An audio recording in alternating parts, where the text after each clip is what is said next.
There's no way out of this one. You're done.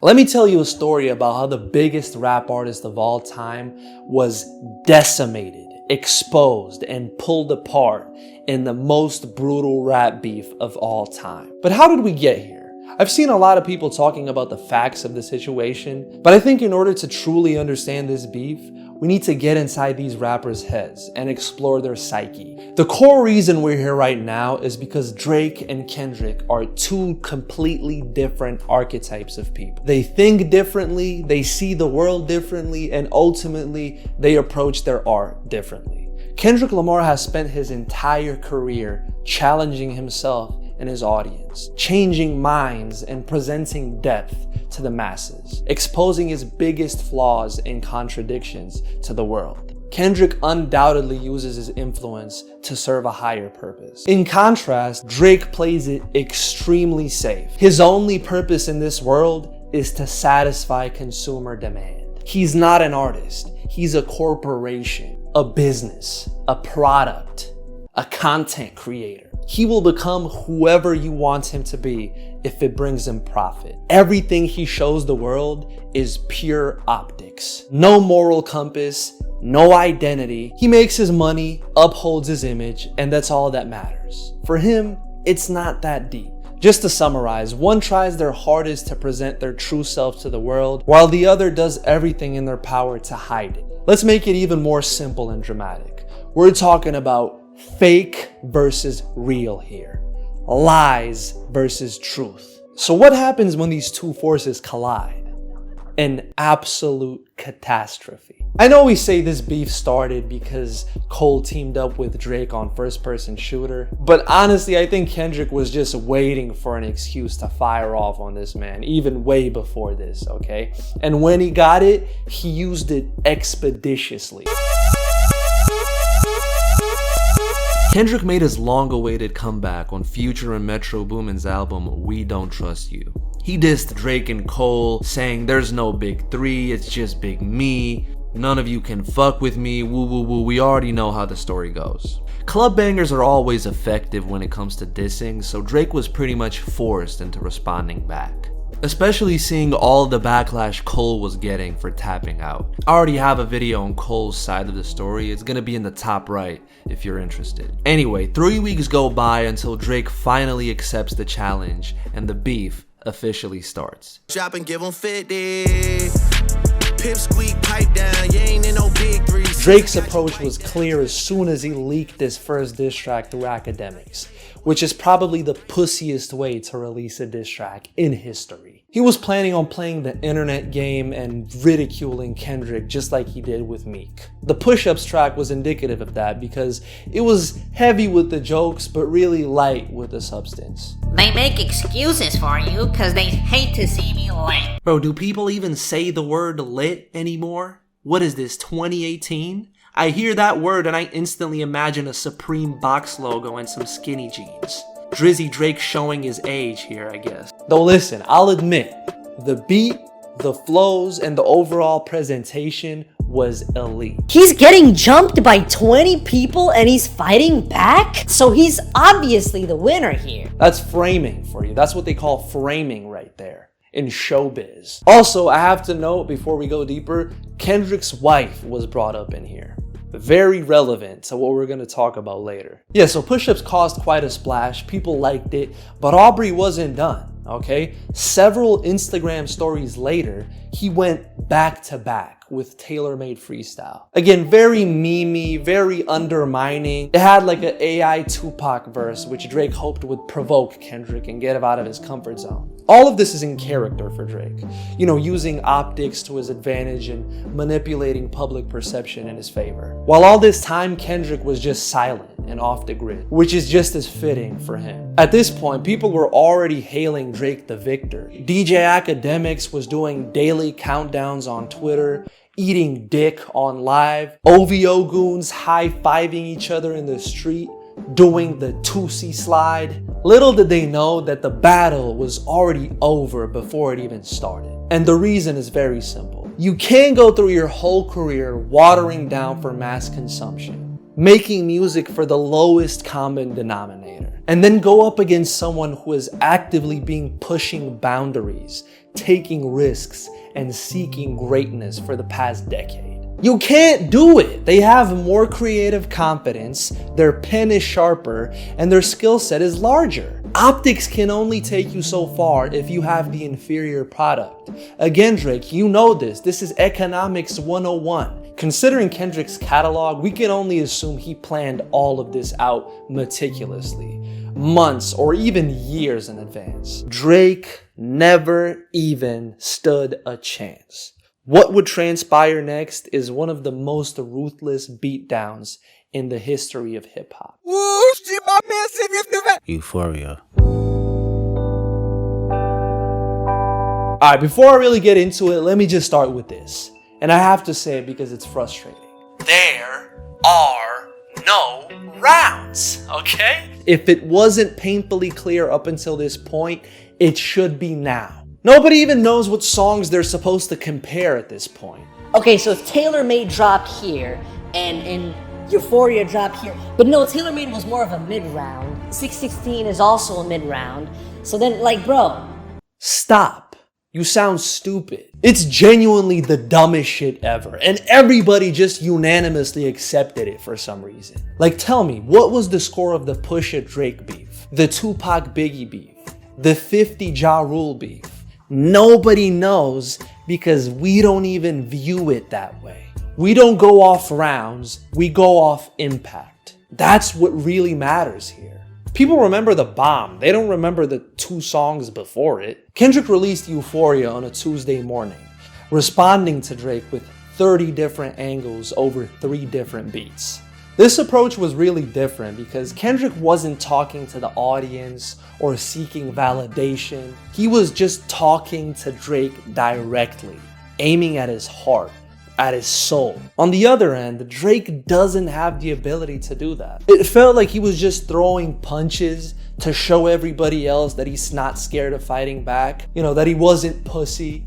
But unfortunately for him, he is. Even still, I was worried because Drake was putting in work in the PR department, making sure to keep the meme machine going. And in this day and age, I wasn't sure if people would appreciate Kendrick's angle more than Drake's. After hearing the diss track, Aubrey rushed to Instagram to put out a spicy Instagram story, trying to undermine the whole response. This is why Drake will always be a bitch to me. He's a bitch. He moves like a high school mean girl. All of his moves are so slimy and pussy. There's an element of pussiness to all his moves. Stop being an activist, bro. You're not being lit right now, bro. I'm gonna kill each and every one of you. I'm gonna kill you all. I'm a wolf in sheep's clothing. It's so performative. Like, tell us how you really feel. Who are you? Are you a person? Be a person. Drake thought he was Denzel in The Equalizer, but it turns out he's Denzel in Training Day. Here we start to enter 4D chess anime plot territory, because this is something you only usually see in fiction, in movies. This doesn't happen in real life, I promise you. Smell somebody lying. I don't see no fire. Kendrick knew Drake wasn't dropping, so he could go back to back, warning him, basically saying, hey, you're gonna get cooked when you respond. Them little memes are running out of steam. They figured you out. The forced opinions aren't convincing. You need a new route. He basically put, there's no way out of this one, in song form, just showing how calculated his entire approach was. Yeah, draw. Thinking that Kendrick had emptied his chamber, Drake played right into his hand and released 7-minute lyrical clinic, Family Matters, thinking shit was sweet. And there's some serious allegations in here. There were hard-hitting disses in this track. He put his heart and soul into this, saying Kendrick beat his wife and that his child is not his. Extremely disrespectful diss, and had people seriously questioning Kendrick's character for a cool 25 minutes before Kendrick ended this man's career. Dare Adonis. Drake got his little high production, label approved rap caviar radio single completely stepped on, nullified. I genuinely think this is the best diss track of all time. I don't even think I'm gassing it. Like, we've never seen a psychological beatdown of these proportions. Called him a deadbeat, an addict, Canadian P. Diddy, revealed he had another child, disrespected his entire family, adopted his son. Worst of all, it didn't even feel like a diss. He was just showing the world who Drake really was. I honestly feel like even he was learning new things about himself listening to this. Why believe you? You never gave us nothing to believe in. That's the hardest line out of this entire beef. Double entendre too, because he's not only talking about all of Drake's lies and manipulations, but he's also referencing the fact that Drake's empty and accessible music never really had the power of moving its listeners. At this point, the battle was over.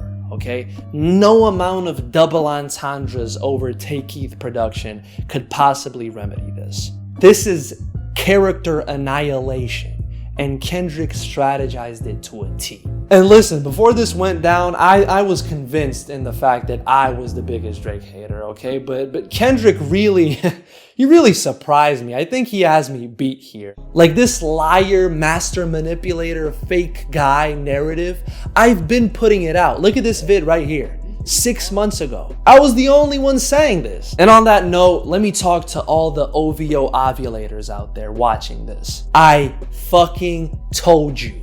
I told you. I broke all of this down for you and you called me crazy. That's right, Max. I was right and you were wrong. What the fuck? They tried gaslighting me on stream into thinking I was reaching, bro. Now this nigga make good videos, but he's saying nonsense. You're wearing a house star though. I should have reached harder. One thing he's right about though is the box is way bigger than just him and academics. Drake fucks more bitches than Kendrick Lamar will ever speak to in his lifetime. You lied about your son. You lied about your daughter, huh? He has a bunch of women and he might have children out there somewhere. And this is like some oh shit. I'm letting you know, any nigga who comes from the OVO camp, anybody who comes from Aubrey, anybody who comes from the Sixth God, the boy, he still got it in him. And any nigga who wants to try him or test him, he'll get dealt with, nigga. He said all of you niggas, including nigga he's in a beef with. Nobody wanted to take that nigga on tour. The fuck are y'all can't, this is where it stops. Drake reached into his fanny pack to drop another Instagram story. Can somebody please find my daughter for me? These guys are in shambles. 7 laughing emojis? Listen, 2 emojis I'd buy. 4 emojis, maybe. 7 emojis? Yeah, you definitely did that shit, big bro. Like, you just got exposed as Aubrey Weinstein, and they're the ones in shambles? I get what Kendrick means by forced opinions now. He posed and asked someone else to take a picture of him looking unbothered. After listening to that Kendrick track and looking at this story, it came to me. The whole angle of this beef, everything Kendrick was going for was leading towards one single point. We don't trust you anymore. The Metro Future album had finally come full circle. Nobody even cares about the accusations Drake made because he lost all of his credibility. I think this was really the point of no return because people were now aware of Drake's true character. And even though no one is replaying this track and they may even forget it in a couple of years, it did irreversible damage and permanently lost Aubrey the popular vote. The game was won for Kendrick at this point. The only question left was if he was going to win by 15 or 40. And Kendrick went for that 40 ball, making a club banger out of Drake's pedo allegation. Beat your ass and hide the Bible if God watching.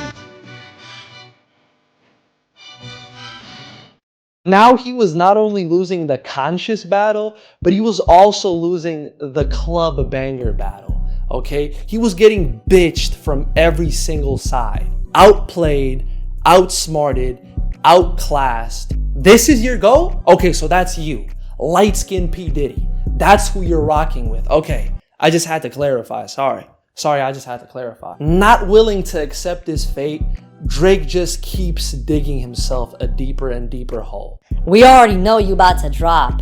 Wait a second, we? Drake, I didn't know you spoke French. Who is we supposed to be? Because no one is rocking with you at this point. You lost.